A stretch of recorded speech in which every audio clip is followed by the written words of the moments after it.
I'm Suzi Landolfi, and welcome to Be Crazy Well. Now, why would a therapist say that? Because we all have mental health struggles, even therapists. The good news is we have so much more information about how we can be crazy well. On my podcast, we don't focus on what's wrong with us. We want to know what happened to us. We're going to explore how trauma affected us, both negatively and positively. That's right. I said positively. It's called post-traumatic growth, and it's a real thing. Be Crazy Well will share mental health wellness practices, the newest mental health research, and most importantly, how we all get to create the person we deserve to be and the life we deserve to live. So join the mental health evolution and be crazy well.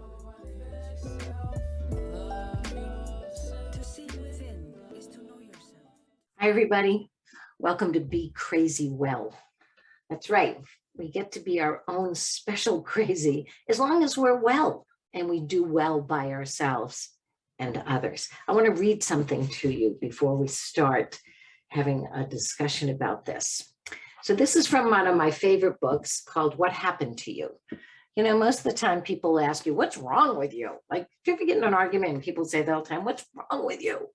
Well, there isn't anything wrong with us. It's what happened to us.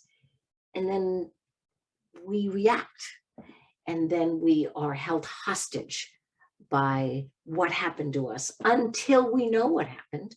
And then we start to do different to be different. So I'm going to read you a little passage here. This was written by Dr. Bruce Perry, a neuropsychologist, and was in discussion with Oprah Winfrey. And here Dr. Perry talks about our behaviors.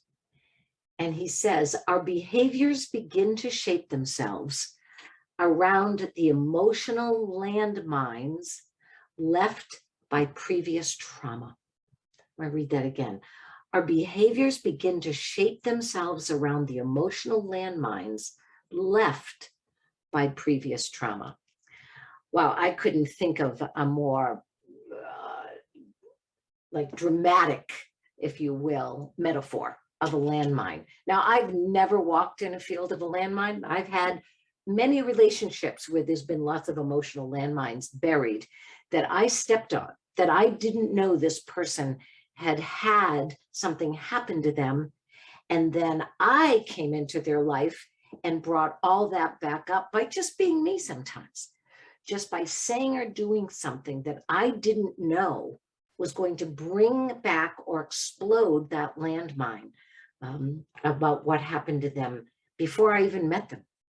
I oftentimes tell kids that I work with, I go, you know, your parents were like that before you were born. And I go, what?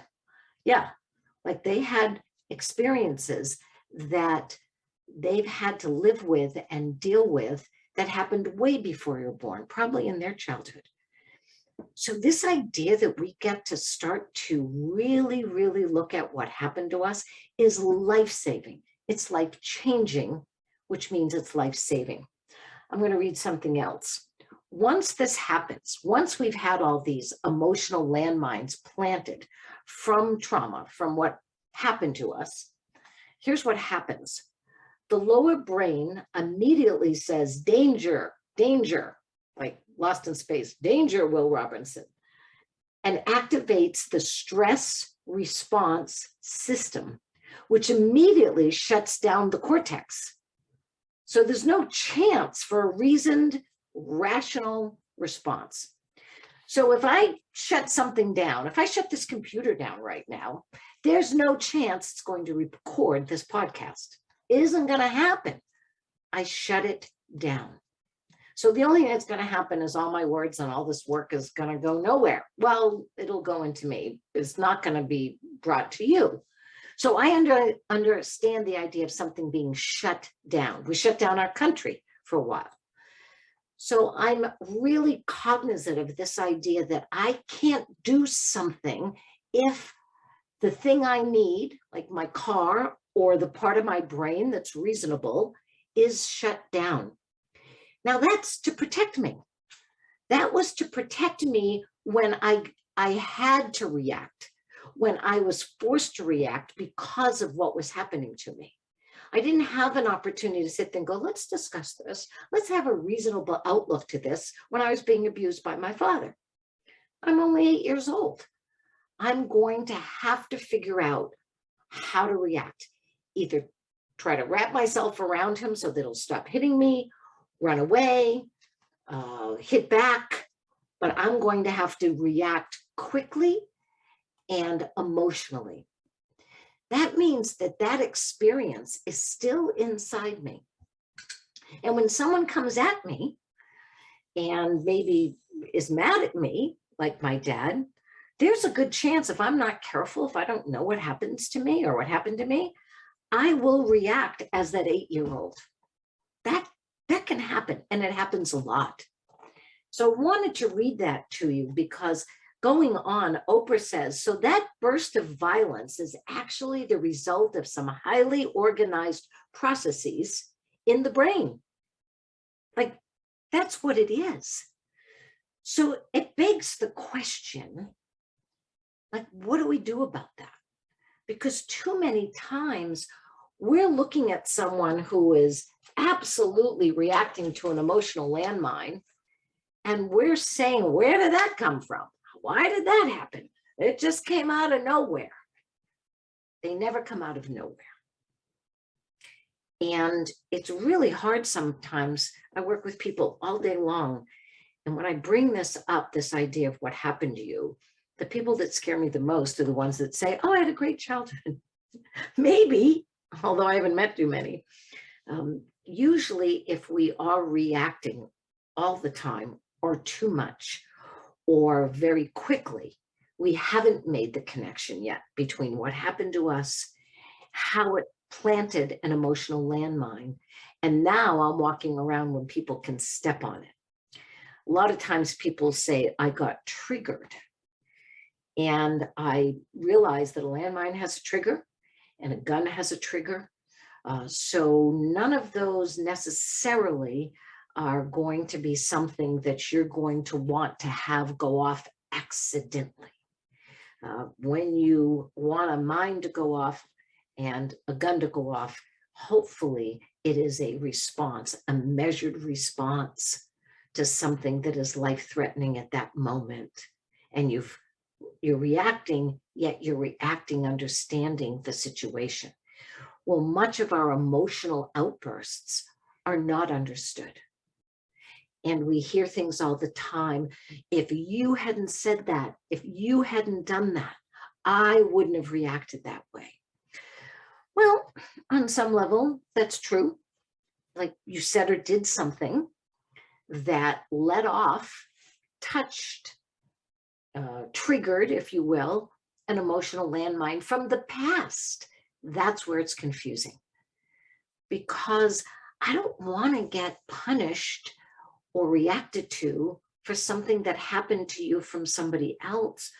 Maybe my joke, maybe my remark was made out of jest, love, not very serious. But that joke, that remark, that behavior looks too closely like something that happened to me in the past that was very hurtful and very dangerous. So when we ask people to understand what happened to them, we have to open up the whole picture, the whole context of what happened to us.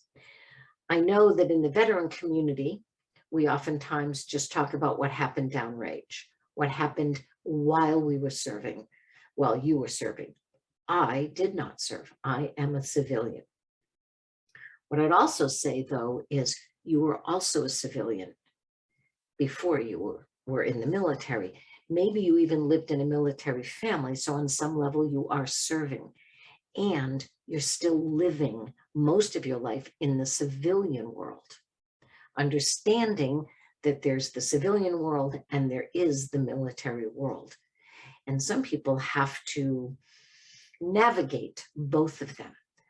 Most of the veterans that I talked to and served, they talk a lot about this. I didn't realize I should take into consideration what happened to me as a civilian.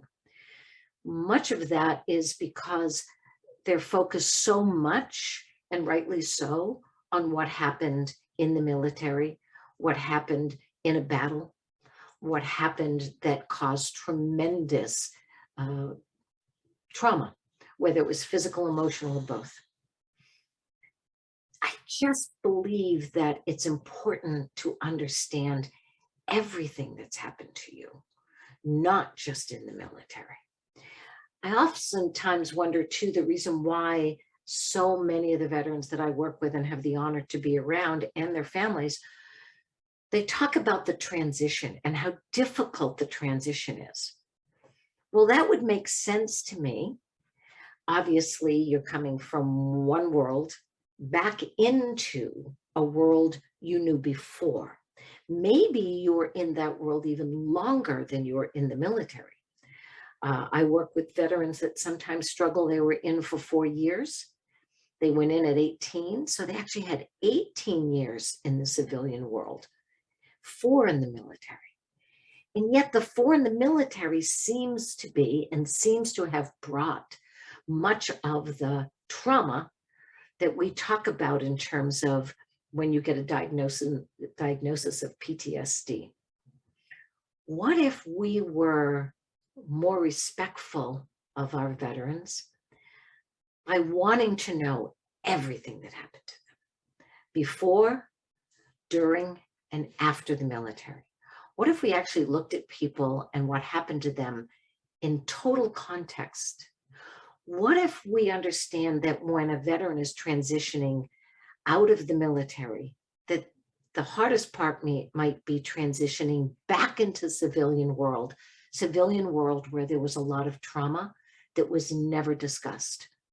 I oftentimes say we send people back into back to the scene of the crime, the crimes that may have happened, the moral crimes and the moral traumas that happened to them as children, that happened to them as teenagers, that then is never discussed. It's certainly not something that's asked as much as I can tell, talking to veterans, that your childhood and your past isn't discussed a lot before you sign up. Some of it is.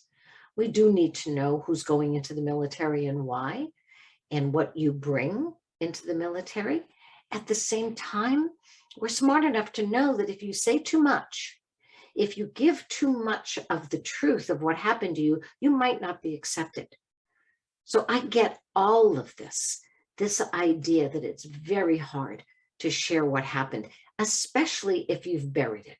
If it's now a landmine, if it's something you want to forget, if it's something you don't want to deal with, like sexual assault, sexual abuse, horrible abuse, domestic violence, substance use by parents, poverty, any of those, having a parent in prison, whatever it is, that burying it makes more sense. You're going into a new life.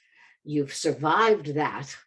So you may be some of the best veterans, the best military men and women we've ever had based on what happened to you in your childhood, because you didn't just get the trauma that keeps, acting like a landmine where we're ready to go off and react. You also got something I've mentioned here before, which is post-traumatic growth.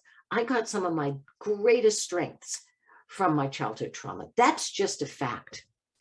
But this idea of an emotional landmine, what I thought about, what I wanted to share with you today is people ask me, what did you do, Suzi? What did you have to do to become the person you are today and create the life that you have today? I had to dig up those landmines. I had to, I worked with a lot of EOD men and women. You might have heard the conversation I had with Adam Pop, EOD Air Force, and how he lost his leg. And now he's this crazy, wonderful runner.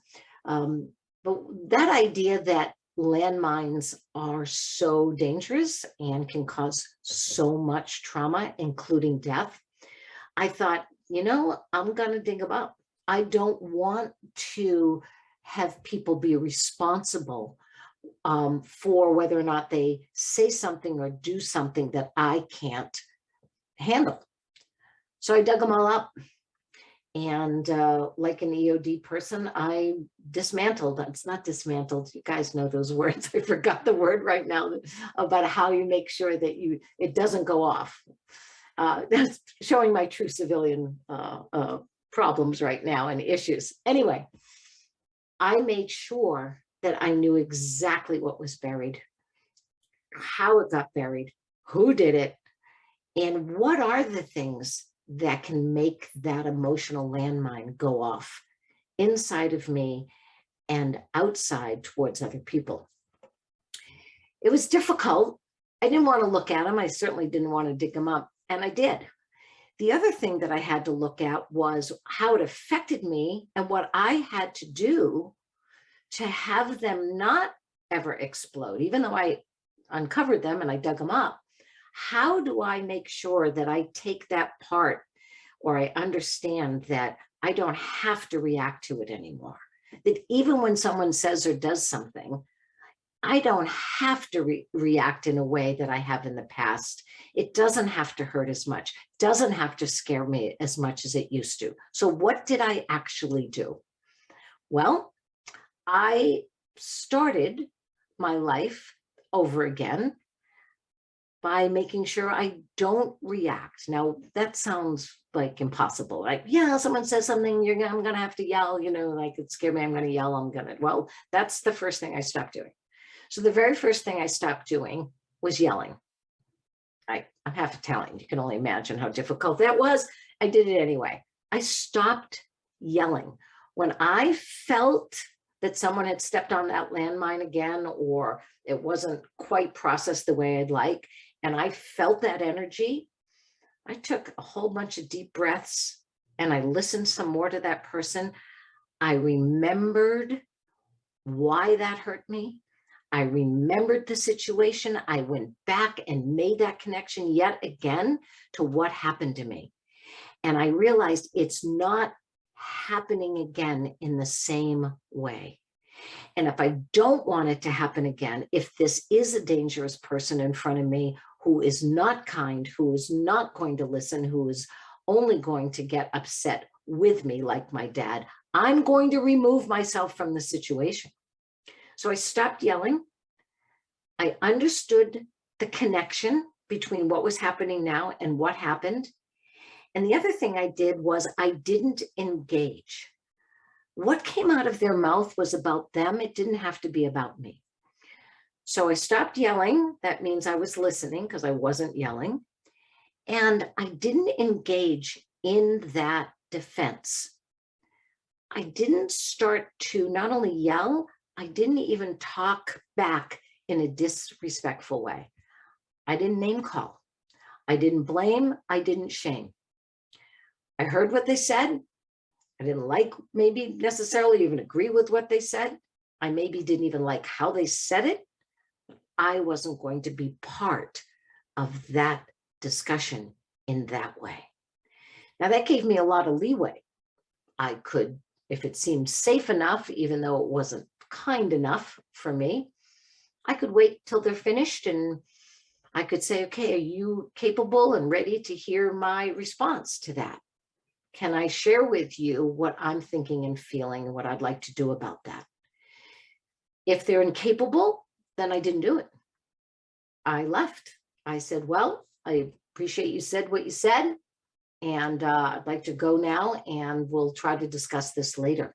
It can be on the phone, it can be in a text, it can be anywhere. But I disengaged, much like you would do with any kind of dangerous machine or bomb or something, that you disengage the ability for it to explode.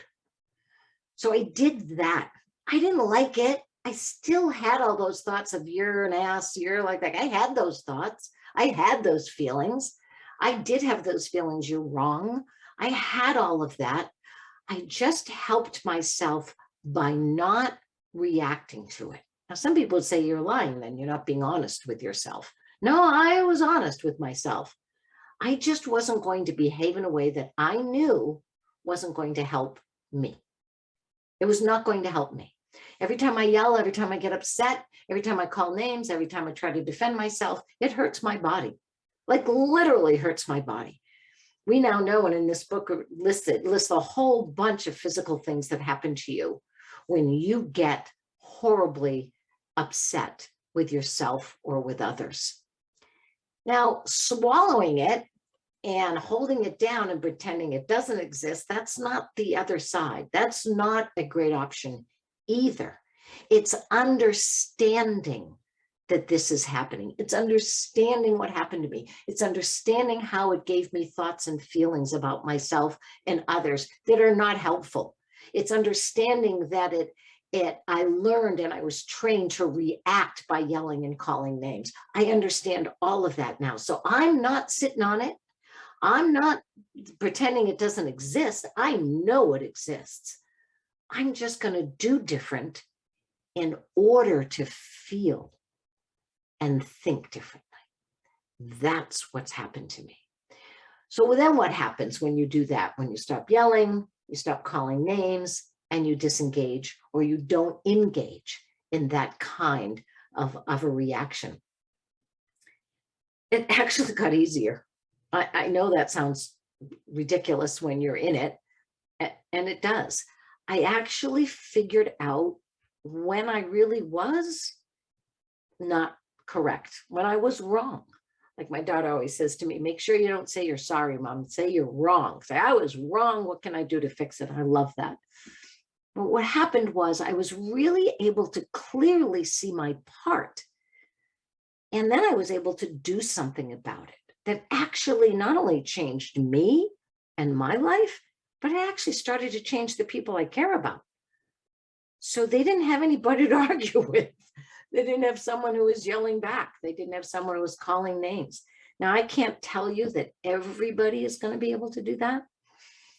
I would like to think that. I would love to think that everybody has the capacity to go, okay, let's both stop yelling. Let's not call names. I'm known in many circles in the veteran world to swear a lot. Yeah, I know it sounds hard to believe, right? I'm from Boston. Like we just swear all the time, most of the time because we're happy. So one of the things I decided to do is I'd never swear in anger again, because I don't need to ramp up or create a reaction to something. And that's only going to do that. So it's been really interesting for me to see how good I'm getting at owning my part and then doing something about it that is helpful. So for instance, when somebody accuses me of something, they could be right. I actually take that into consideration. Like, you don't know that. And I go, you know what? I think you're right. That sounds like something I would do. It sounds like something I would say. And I was wrong. And what can I do to make it better? When I first started to do this in my family, they were like, whoa, what's happened to my mother? Where have you put her? And who are you? They actually didn't trust it when I first started to change. And they would poke the bear. Keep poking me, seeing how far, like I know we can get her to yell again. And a couple of times I slipped, for sure. And then I was talking to my daughter the other day and I was joking with her. I said, I don't even know if I can yell anymore. I don't know, maybe at a Red Sox game I can yell. But anyway, I wish they were doing better too, by the way. But the point being is that my practice is for me. That's my practice. And I ask people to only pick one or two things that they are willing to commit to change.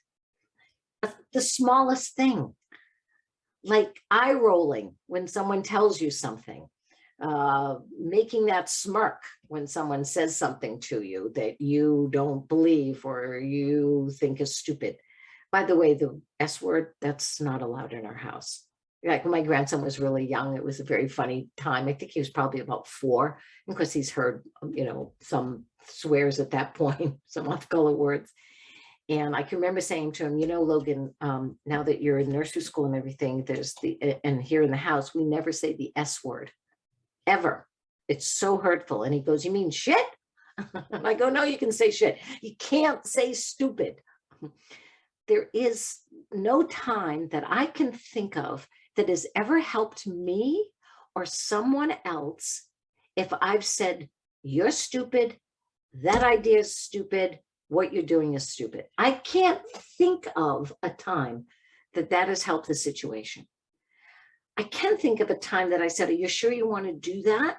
And are you ready for the consequence? And, or have you done that before? And what happened when you did it? Because maybe it worked for you, it didn't work for me. So I just wanted to share with you those things that I do on a regular basis that help me not be a landmine. I do not want to be that person. I do not want to be walking around believing that somehow everybody else has the power to trigger me. That's just not okay for me. I am responsible for me. I'm responsible for my responses. I do not want to be reactive. And I will say there are times that I can use my reactivity in a really healthy way. For instance, when I was boxing this morning, that's right. Like for you that are watching this, I'm like really good. Like I'm good. And my reactions are nice and quick. I was told that by my boxing coach. His name's Sugar Shane Jordan, and he boxes and trains at, it's called Craft Boxing, and it was started by George Foreman's son, George Foreman III.